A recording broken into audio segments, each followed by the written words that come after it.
नवीन घडामोडी पाहण्यासाठी आपल्या बारामती झटका या यूट्यूब चॅनलला सबस्क्राईब करा व बेल आयकॉन दाबा, म्हणजे ताज्या घडामोडी आपणापर्यंत पोहोचतील. फलटण येथे माढा लोकसभा प्रवास योजना लाभार्थी सन्मान मेळाव्याचे आयोजन महाराजा मंगल कार्यालय येथे केंद्रीय गृह राज्यमंत्री अजयजी मिश्रा यांच्या प्रमुख उपस्थितीत माढा लोकसभेचे कार्यतत्पर खासदार रणजितसिंह नाईक निंबाळकर यांनी केले होते.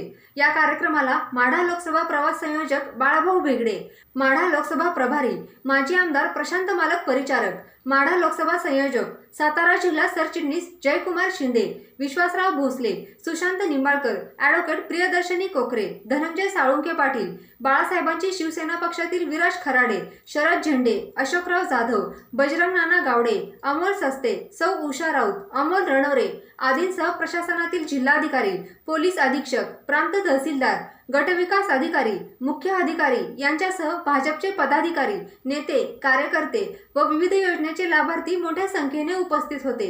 या कार्यक्रमाचे सूत्रसंचालन प्राध्यापक सतीश जंगम यांनी केले, तर आभार ॲडव्होकेट प्रियदर्शनी कोकरे यांनी मानले.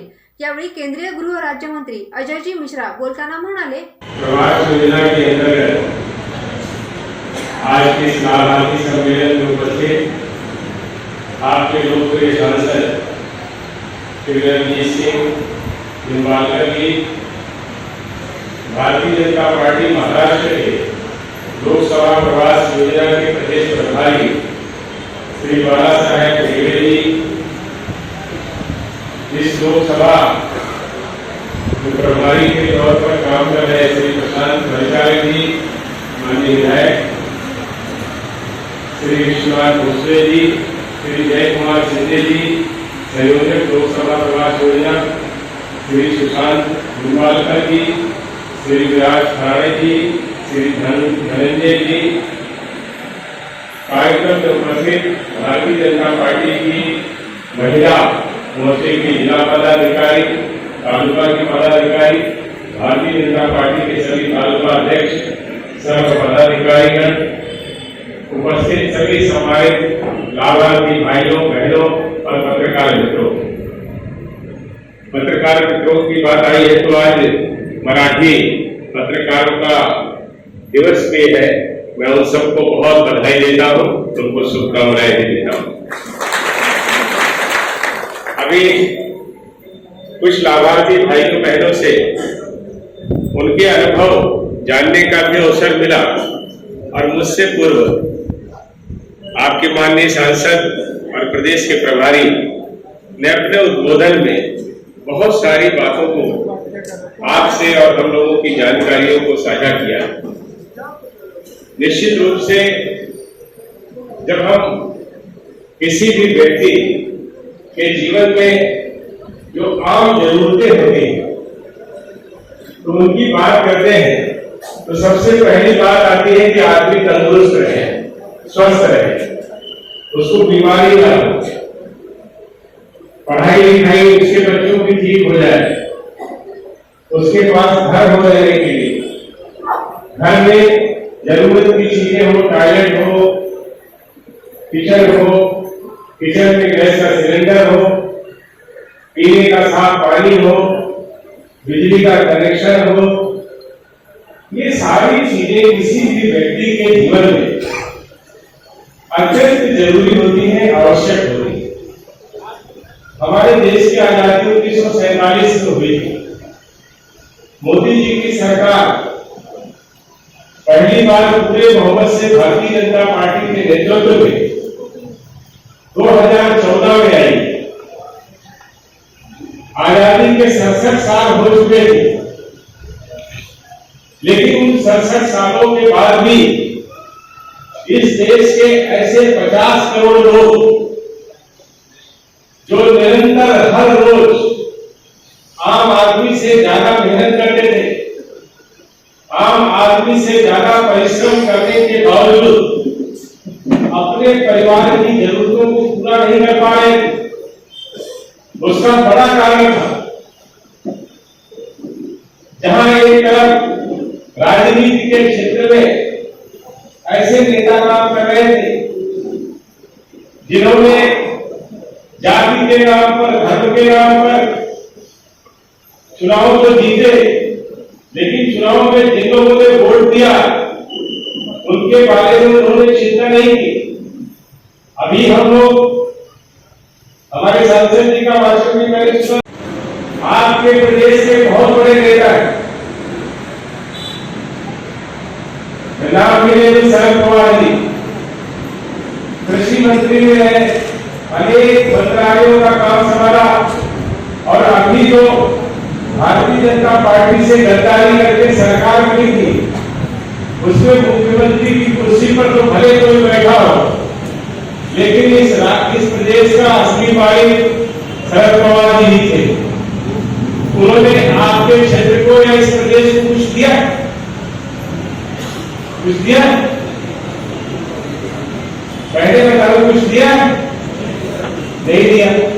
बल्कि यहाँ की जो योजनाएं थी, यहाँ की रेल की योजना, उसको उन्होंने रोकने का काम किया। उन्होंने यहाँ की सिंचाई की योजना, पानी न पहुंच जाए किसानों का भर, कृषि मंत्री थे, और किसान सशक्त न हो जाए, किसान ताकतवर न हो जाए, इसके लिए उन्होंने योजनाओं को रोकने का काम किया। रंजीत भाई ने अभी बताया, एक ही सड़क 55,000 करोड़ रुपए, 55,000 करोड़ की एक सड़क जो आपके क्षेत्र का पूरा नक्शा बदल देगी, आपके जीवन में और आमदनी में उस सड़क से बनने से कितना बड़ा परिवर्तन होगा, इसकी आप कल्पना नहीं कर सकते। कितने लाखों करोड़ का काम आपके क्षेत्र में होने जा रहा है। ये तो सांसद बन के इतना काम कर रहे हैं, लेकिन जो मंत्री थे, जो इस महाराष्ट्र की सरकार के 2.5 साल के मालिक रहे, उन्होंने आपके क्षेत्र को कुछ दिया? नहीं दिया। ये देने की भावना सबसे नहीं होती। यही कारण था कि देश की आजादी के 67 साल हो चुके थे, लेकिन 50 करोड़ लोग ऐसे थे जिनके आम जीवन जीने की जरूरतें नहीं पूरी हो पा रही। उनके किसी के पास घर नहीं था, किसी का बच्चा अच्छे स्कूल में नहीं जा पा रहा था, बीमार हो जाते थे, कोई गंभीर बीमारी हो गई तो घर के लोग अस्पताल तक ले जाते थे, बड़ी बड़ी फीस, बड़े बड़े पैसे खर्च होते थे।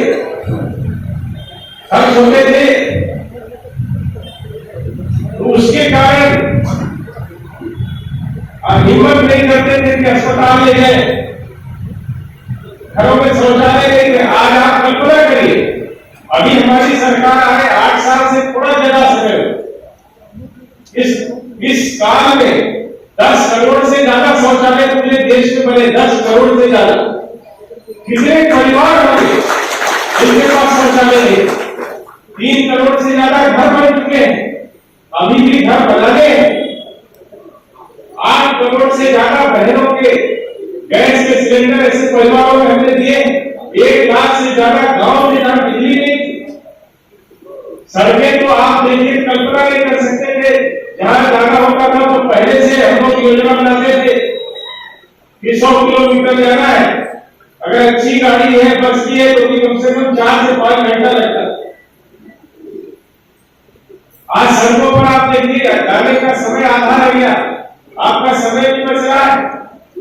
लेकिन ये लोग वोट लेते रहे, वोट के नाम पर हमको ठगते रहे, और ऐसी बातें चुनाव में आकर के आपके बीच में कहते थे कि मानो अपनी बार वो चुनाव जीत जाए तो सारा प्रदेश में विकास हो जाएगा और आपका विकास हो जाएगा।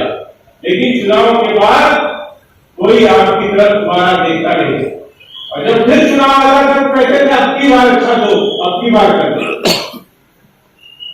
67 साल निकल गए, आप लगातार वोट दे रहे थे। पहली बार तो सरकार आई, भारतीय जनता पार्टी की पूर्व में सरकारें तो बनी थी, पूरे बहुमत की नहीं बनी, लेकिन जब 2014 में आपने इतने कमल के फूल के बटन दबाए, इतने दबाए कि भारतीय जनता पार्टी की सरकार पूरे बहुमत से आई, तो मोदी जी ने पहला निर्णय लिया था, वो ये निर्णय किया था कि इस देश के 40 से 50 करोड़ ऐसे लोग जिनके पास जीवन जीने की सामान्य जरूरतें पूरी नहीं हो पा रही, जिनके जीवन अच्छा हो, उसकी सुविधाएं नहीं है, उनके लिए हमको काम करना है।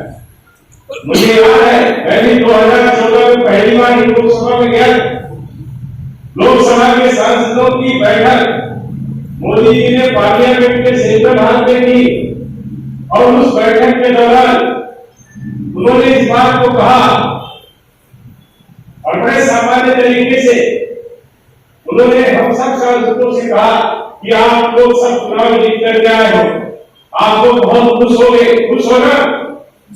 स्वाभाविक था, हम लोगों ने कहा कि भाई साहब खुश है। तो बोले लेकिन आपको ये मालूम है कि आपको वोट किसने दिया है? हम लोगों ने कहा जी भाई साहब।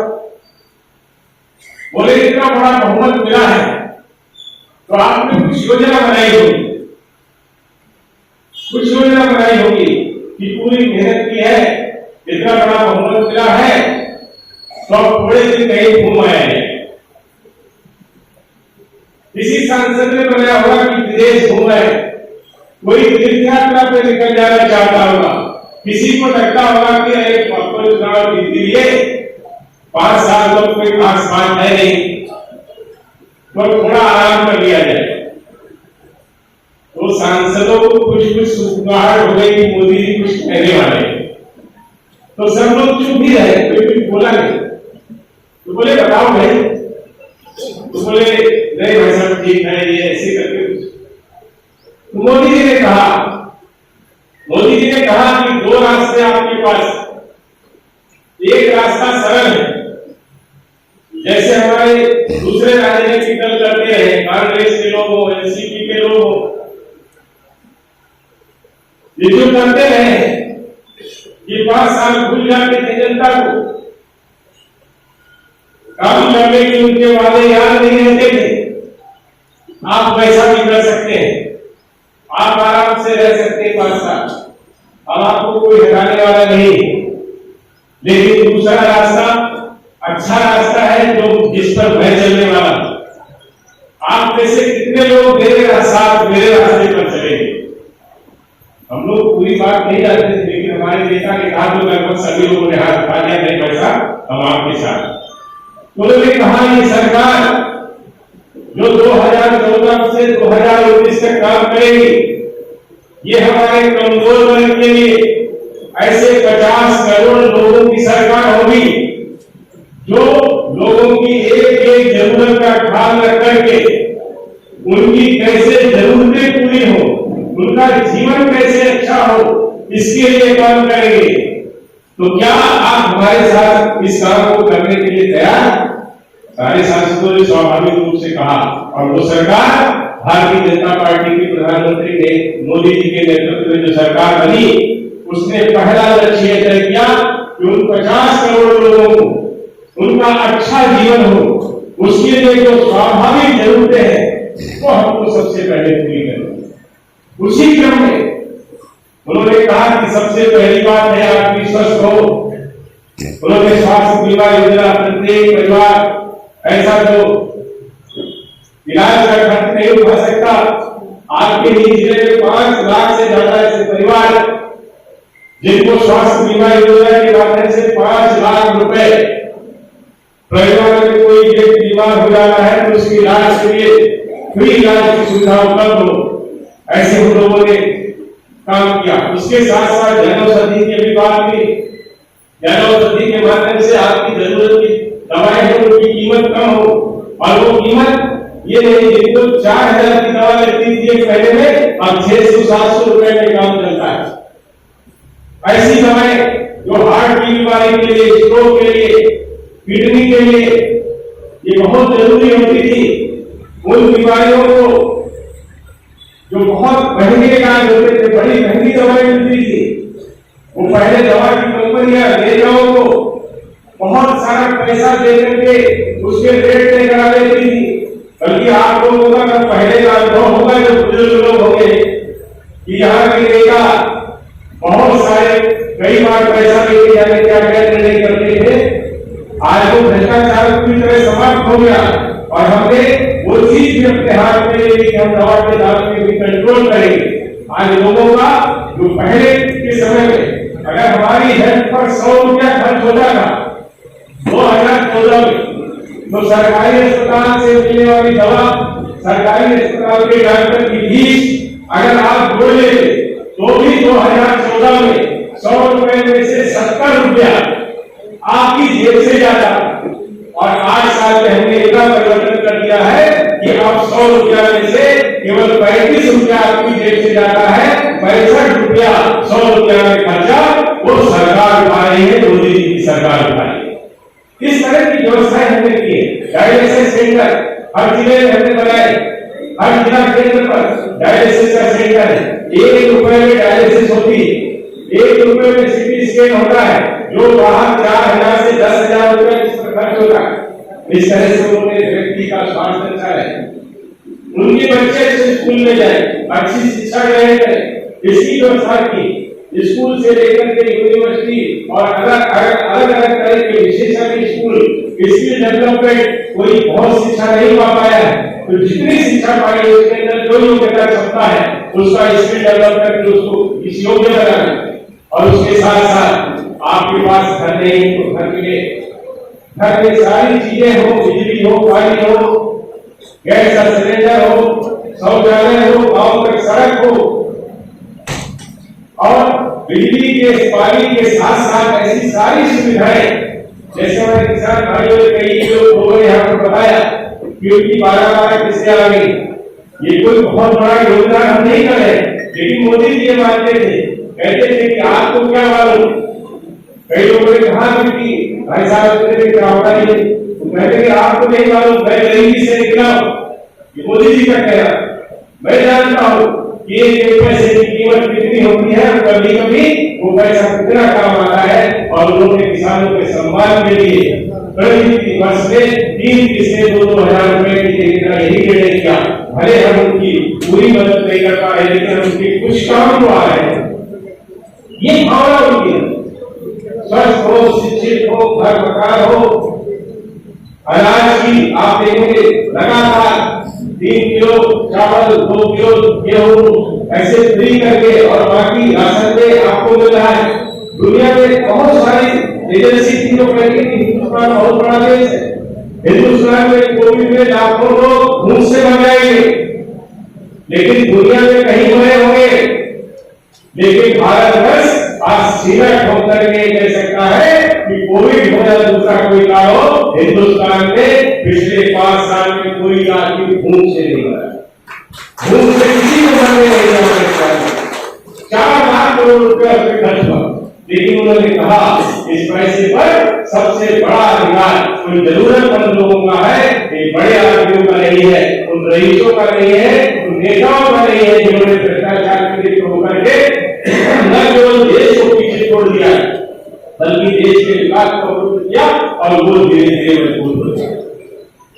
ऐसे जाने कितने आपको बहुत है, ऐसे बहुत सारे नेता हैं जिनकी कई चीजें जो है बिना कुछ किए हो गई नहीं,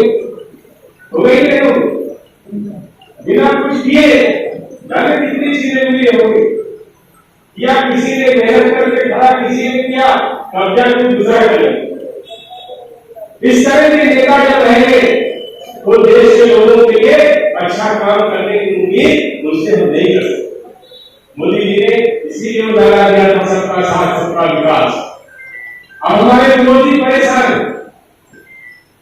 हमारे महाराष्ट्र में पिछले 2.5 साल में भारतीय जनता पार्टी को धोखा देकर के हमारे बीच में से ही निकले राजनीतिक दल ने ऐसे लोगों के साथ सरकार बनाई जिनके खिलाफ हमने चुनाव लड़ा, और केवल इसलिए लगाई जो उसी पर मुख्यमंत्री बैठ गए। तो बाला साहब ठाकरे जी का वो बलिदान जो उन्होंने छत्रपति शिवाजी महाराज की प्रेरणा से महाराष्ट्र के लिए किया था कि महाराज ने भारत की संस्कृति और हिंदू संस्कृति की रक्षा करने वाला प्रदेश होगा, और उस प्रदेश की पहचान पूरे देश में वास्तव में इसी रूप में थी। उन्होंने उस पार्टी के उस वचन को भी तोड़ दिया, और उन्होंने तो केवल मुख्यमंत्री 2.5 साल बनकर के वो खुश हो गए होंगे, लेकिन जिन लोगों ने सरकार पर कब्जा कर लिया था जिनका मैंने पहले नाम किया है, जिक्र किया है, उन्होंने आपके साथ कितना बड़ा धोखा किया है आप कल्पना नहीं कर सकते। उन्होंने इतना बड़ा धोखा किया है कि 2.5 साल में महाराष्ट्र कम से कम 10 साल पीछे हो गया, 10 साल पीछे हो गया। मैं आपसे कहना चाहता हूँ, अभी हमारी सरकार बनी, हम इस सरकार को इस तरह से चला रहे हैं, तेजी से काम कर रहे हैं कि केंद्र सरकार की और प्रदेश सरकार बहुत सारी योजनाएं किसी आपके बीच में लागू और उन योजनाओं का लाभ सीधे सीधे जल्दी से जल्दी आप तक पहुंचे। आपके लिए महामार्गों का निर्माण हो रहा है, आपके सांसद जी लगातार प्रयास कर रहे हैं, रेल के लिए नया मार्ग आए। उन्होंने जिस तरह से गडकरी जी को प्रभावित किया और ये कहा कि हमारा एक वही बेंगलोर मार्ग को फिर से उसको रेनोवेट करने से कोई फायदा नहीं होगा, नया मार्ग बनाया जाए, बहुत खर्चा 75,000 करोड़ जैसा ये बड़ी रकम थी। लेकिन आपके सांसद जी की प्रेरणा से न केवल गडकरी जी प्रोत्साहित हुए, उन्होंने तत्काल 2 घंटे के अंदर आपको उस समिति का अध्यक्ष भी बनाया और उस योजना की घोषणा। नेता ऐसे होने चाहिए, नेता इसलिए बनते, राजनीति क्यों आए? आप आए हैं कि लोगों के जीवन में सकारात्मक परिवर्तन, लोगों का जीवन अच्छा हो। आप इसलिए नहीं आए कि आपने अपने पक्ष में वोट दे दिया और उसके बाद आप चले गए।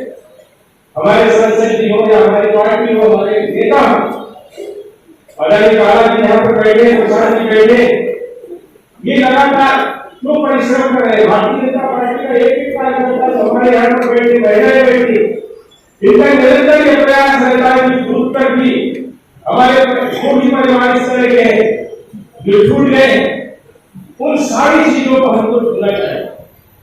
मोदी जी एक ऐसी पृष्ठभूमि से आए और एक ऐसी पार्टी से आए जिसका नारा है अंत्योदय का, कि जो अंत में है उसका उदय होना चाहिए, जो सबसे पीछे की लाइन में खड़ा है उसको सबसे आगे लाना है, समाज में एक ऐसा परिवर्तन करना है जिससे शैक्षिक रूप से, सामाजिक रूप से, आर्थिक रूप से आप ताकतवर बने और ताकतवर बन करके आप राष्ट्रीय निर्माण में अपना योगदान कर सकें। और उसके लिए जरूरी कि आप सबकी क्षमता और योग्यता को पहचान करके पहले तो आपकी जरूरतें पूरी की।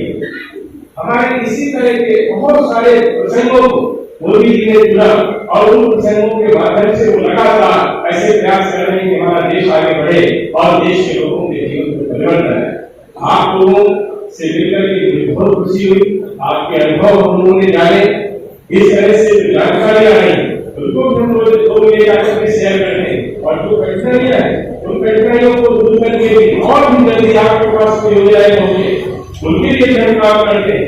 एक करके जैसे हमारे दिव्यांग भाई ने बताया, क्या जरूरत थी? लोग कहते थे बड़ी इमारत की दृष्टि से देखते थे, हमने दिव्यांगों के लिए 2016 में एक नया कानून बनाया और अगर उनको करता है तो कोई अधिकार दिया कि आप कानून में FIR दर्ज कराइए और उसके जो भी इस तरह का अपराध करता है उसके विरुद्ध कार्रवाई हो। तो संवेदनशीलता हमारे प्रधानमंत्री इस कार्य में सब काम कर रहे हैं। देश बदल गया है, देश आगे बढ़ रहा है और मोदी जी ने एक संकल्प का एक अपेक्षा हम सबसे की है, एक लक्ष्य हम सबको दिया है, ये देश एक अलग तरह का देश बने जिसमें रहने वाले सब लोग सुखी हो, सब लोगों की जरूरतें पूरी हो, सब लोगों के घर में आनंद हो, आनंद से सब रहते हो, ऐसा एक भारत हमारा बने। और वो भारत बनाने में बहुत सारे ऐसे लोग जो हमारे देश में ही अभी तक हमको लूट रहे हैं, वो बाधाएं हैं, वो आज भी बाधा खड़ी कर रहे हैं। आज भी आकर के महाराष्ट्र में वीर सावरकर को गाली देकर के चले जाते हैं। आज भी वो लोग हैं जो चीनी मिलों की संख्या बढ़ाने की कोशिश कर रहे हैं। आज भी वैसे लोग हैं जो उनके परिवार के लोग सांसद बने रहे, उनके परिवार के लोग राजनीति में बने रहे, ऐसे प्रयास कर रहे हैं। आप सबको देखना है, एक तरफ भारतीय जनता पार्टी जैसा, मोदी जैसा, आपके सांसद जैसे ऐसे राजनीतिक लोग हैं, हमारे प्रसन्न जी है, बाला साहब है, ऐसे बहुत सारे हमारे जो विधायक हैं, आपके बीच निरंतर रहकर के काम करते हैं। एक तरफ ये लोग हैं, दूसरी तरफ वो लोग हैं जो काम करने में भरोसा विश्वास नहीं रखते, वो आपको धोखा देने की कोशिश करते हैं। ऐसे में जो नए भारत का सपना है जिसमें चाहते हैं कि सब लोग सुखी, सब लोग आनंद से अपना जीवन व्यतीत करें, सबका परिवार एक उन्नत परिवार के रूप में अपनी पहचान बनाए।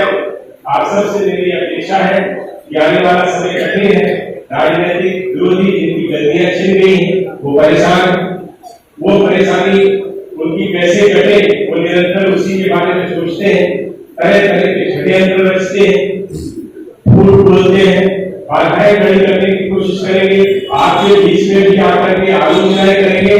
हम सबको ये देखना है कि अब ये कहने की बात नहीं है कि हमने 8 साल में क्या किया।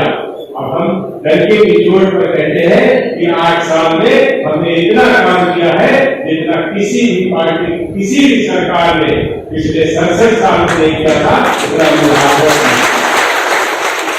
काम लेकिन आपके बदौलत हुआ, ये काम करने का मौका आपने दिया है। आप अगर कमल के फूल का बटन नहीं दबाते तो क्या भारतीय जनता पार्टी की सरकार बनती? आप बताइए, बनती नहीं बनती। और सरकार नहीं बनती तो जो रूप है तो रूप है। आपने ही कमल के फूल के बटन इतने बटन दबाए कि भारतीय जनता पार्टी को आपने अवसर दिया और भारतीय जनता पार्टी ने अपने दर्शन, अपने विचारों के आधार पर जो लक्ष्य हमने भारतीय जनसंघ के समय तय किए थे, राष्ट्रीय स्वयंसेवक संघ के साथ बैठे तय किए थे, उस सारे लक्ष्यों पर हम काम कर रहे हैं। आपका समर्थन, आपकी जो हमसे अपेक्षा है वो हम पूरी करेंगे, लेकिन आपका समर्थन इसी तरह से हमको अगर मिलता रहा तो वो दिन दूर नहीं है जब मोदी जी ने सपना देखा है कि भारत एक खुशहाल भारत हो, एक आनंददायक भारत हो, जिसका हर परिवार सुखी हो। वो जरूर पूरा होगा, लेकिन आप जिस तरह का समर्थन हमारी पार्टी को, हमारे नेताओं को दे रहे हैं, मैं यही निवेदन करता हूँ, ये समर्थन आप बनाए रखिएगा। ये सिलसिला चल पड़ा है, भारत बदल रहा है और हम आपकी अपेक्षाओं पर लगातार खड़े रहेंगे, ऐसा आपको विश्वास दिलाते हैं। बहुत बहुत धन्यवाद।